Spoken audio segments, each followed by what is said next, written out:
Alors pour le premier contrat, qui était que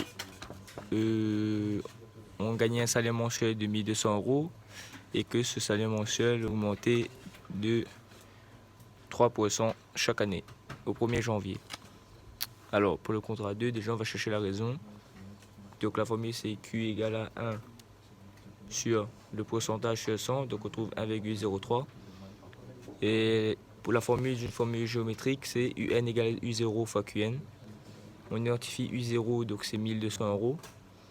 C'est-à-dire au 1er janvier 2018, il a 1200 euros.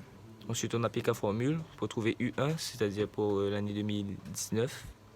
Donc U0 fois QN, donc 1200 fois 1,03 puissance 1.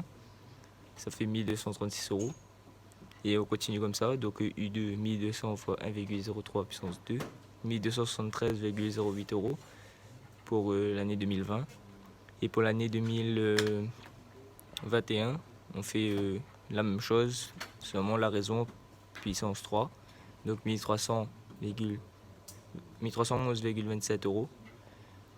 Et je fais un dernier, U4, 1200 fois 1,03 puissance 4. Donc 1350,61 euros pour janvier 2022.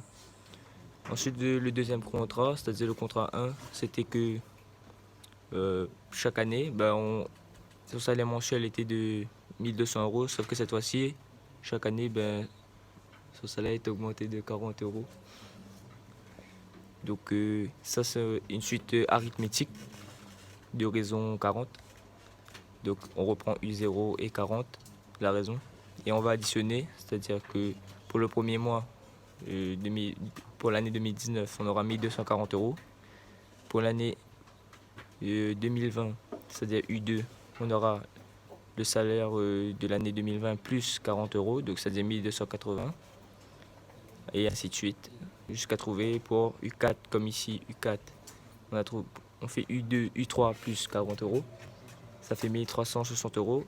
Et on remarque que entre les deux, ici, quand le salaire est augmenté de 3%, on trouvait 1350 et ici 1360. On remarque que le contrat le plus avantageux, c'est le contrat numéro 2 où on ajoute 40 euros chaque année.